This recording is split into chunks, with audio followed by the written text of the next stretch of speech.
இல்பொருள் உவமையணி. கவிஞன் தான் கூற கருதிய பொருளுக்கு இல்லாத ஒன்றை இருப்பது போல கற்பனை செய்து அதனை உவமையாக காட்டுவது இல்பொருள் உவமையணி ஆகும். இந்த சமுதாயத்தில் அப்படி ஒரு நிகழ்ச்சி நடக்கவே நடக்காது. அப்போ இல்லாத ஒன்று அதை தான் கூற கருதிய அந்த பொருளுக்கு ஏற்றபடி உவமையாக சொல்லக்கூடியதான் இல்பொருள் உவமையணி.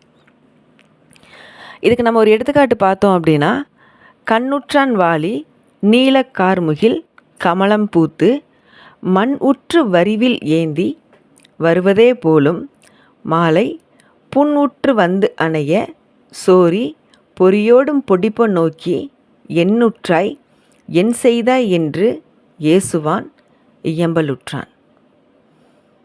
கண்ணுற்றான் வாலி நீலக்கார்முகில் கமலம் பூத்து மண் உற்று வரிவில் ஏந்தி வருவதே போலும் மாலை புண் உற்றது அணைய சோரி பொறியோடும் பொடிப்ப நோக்கி எண்ணுற்றாய் என் செய்தாய் என்று ஏசுவான் இயம்பலுற்றான். இந்த இடத்துல இது எப்படி இல்பொருள் உவமையணி ஆயிற்று, நம்ம இதை பார்ப்போம். வேறு ஒன்றும் இல்லை, கம்பராமாயணத்தில் வாலிவதை படலத்தில் வாலிக்கும் சுக்ரீவனுக்கும் போர் வந்துடுது. அந்த இடத்துல 2 பேர் போர் செஞ்சுக்கிட்டு இருக்கும் போது ராமன் என்ன பண்ணுறான் அப்படின்னா, வாலியை கொல்லுவதற்காக மறைஞ்சிருந்து அவன் மேலே அம்பு எய்திடுறான். அந்த அம்பு வாங்கின உடனேமே, தனது நெஞ்சில் வாங்கின உடனேமே நம்ம மேலே அம்பு எய்தியது யார்? கீழே சாஞ்சிடறான், தரையில் சாஞ்சிடறான். ரத்த வெள்ளம் ஆறாக பெருகி ஓடுது. காடு மலை எல்லா இடத்தையும், எல்லா தேசங்களையும் கடந்து அந்த ரத்த வெள்ளம் ஓடுற மாதிரி கம்பர் ரொம்ப அழகாக காமிச்சிருப்பார். அவ்வளோ பெரிய ஆஜானுபாகுவாக இருக்கக்கூடியவன்.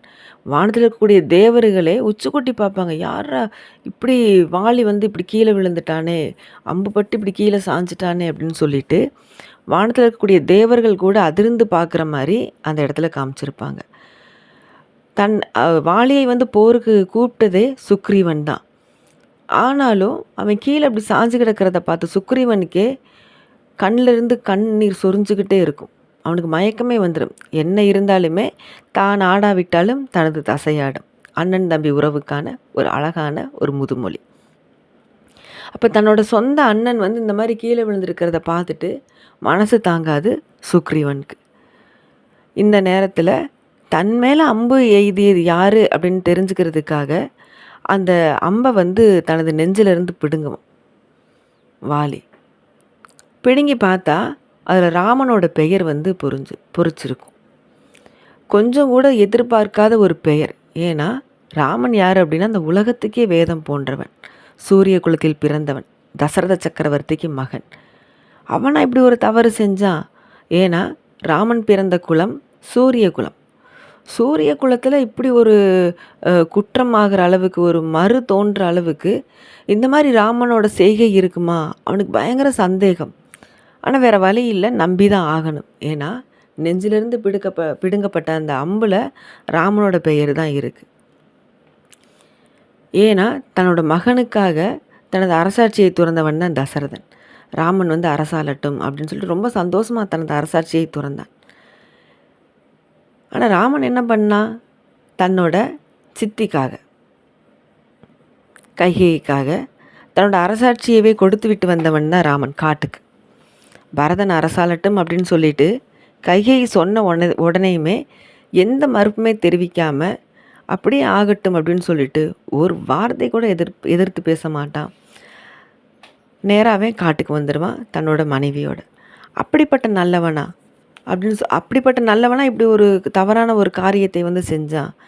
ஏன் செஞ்சான் அப்படின்னு சொல்லிட்டு மனசுக்குள்ளே வாலி புழுங்கிக்கிட்டு இருக்கான். மனசெல்லாம் படபடங்குது, கண்ணெல்லாம் சிவந்து போயிடுது கோபத்தில். பற்களை கட்டிக்கிறான், கை 2ஐயும் அரைஞ்சிக்கிறான். என்ன நடந்துச்சு அப்படின்னு. அவன் விழுந்திருக்கிற காட்சி எப்படி இருக்குது அப்படின்னா, சேத்துக்குள்ளே மதம் கொண்ட யானை சிக்குண்டா எப்படி இருக்குமோ அதை போல் இருக்குது. அந்த நேரத்தில் ராமன் அவன் முன்னாடி நிற்கிறான். எப்படி நிற்கிறான்? கமலம் பூத்து மண் உற்று வரிவில் ஏந்தி வருவதே போலும். எப்படி கமலம் பூத்து? நீல கார்முகில் கமலம் பூத்து. கார் மேகத்தில் ஒரு அழகான தாமரைப்பு பூத்தா எப்படி இருக்குமோ அதை போன்ற ராமன் வாலிமுன் வந்து தோன்றினான். மேகத்தில் தாமரை பூக்கவே பூக்காது, அது நீரில் தான் பூக்கும். அப்போ மேகத்தில் பூக்காத தாமரை பூவை இந்த இடத்துல கம்பர் அழகாக எடுத்துக்காட்ட ஆக்கியிருக்காரு ராமனுக்காக. அப்போ நடக்காத ஒரு காரியத்தை இந்த இடத்துல செய்யுளுக்கு அழகு சேர்க்கணும் அப்படிங்கிறதுக்காக கவிஞர் கூறியிருக்கிறனால இது இல்பொருள் உவமையணி ஆயிற்று.